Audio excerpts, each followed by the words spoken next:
A descoberta das Américas trouxe aos europeus uma grande variedade de novas informações, novos tipos de plantas, de animais e de costumes. Eles foram introduzidos a um mundo onde os homens andavam nus e o ócio não era mal visto, onde a poligamia e o canibalismo eram aceitas.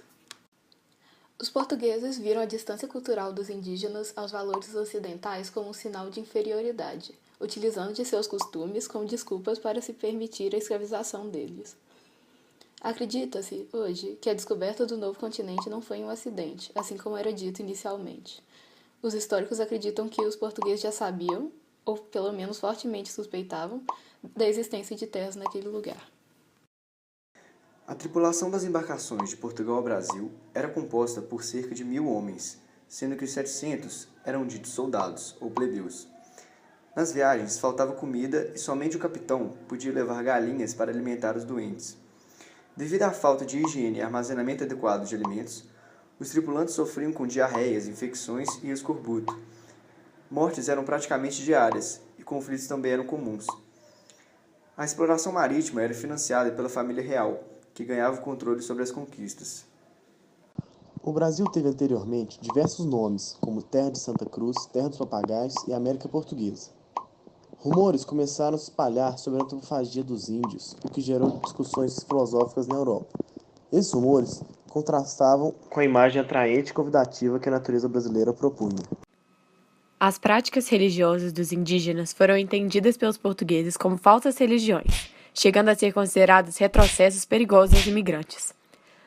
O olhar dos portugueses, apesar de pessimista em relação aos índios, era exaltador da natureza do Brasil. Os relatos franceses, por outro lado, mostram uma visão diferente, por esses não se importarem com a falta de fé dos nativos. Boa parte dos relatos franceses tem vínculo com suas tentativas de colonização na América, 2 delas no Brasil, que não foram bem-sucedidas. Várias dessas obras fizeram sucesso na Europa por retratarem nativos e natureza do outro lado do mundo. Em meio à colonização do Brasil, a escravização e a catequização ocuparam 2 dos papéis mais importantes para o processo. Por isso, os portugueses criaram alguns métodos para cuidar desses milhões de indígenas que habitavam a região brasileira. Um dos principais métodos foi a divisão dos índios entre bons e ruins.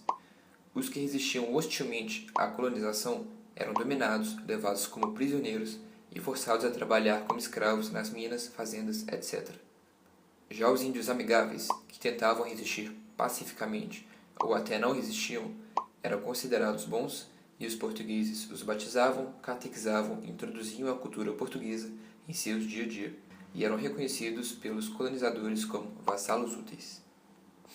O grupo que ocupava a costa brasileira quando os portugueses chegaram eram bem homogêneos de forma geral. Eram divididos em 2 grupos, no sul os Guarani e no norte os Tupinambá, cada um com seus elementos linguísticos e culturais em comum. Padre Antônio Vieira comparou a diferença entre europeus e indígenas.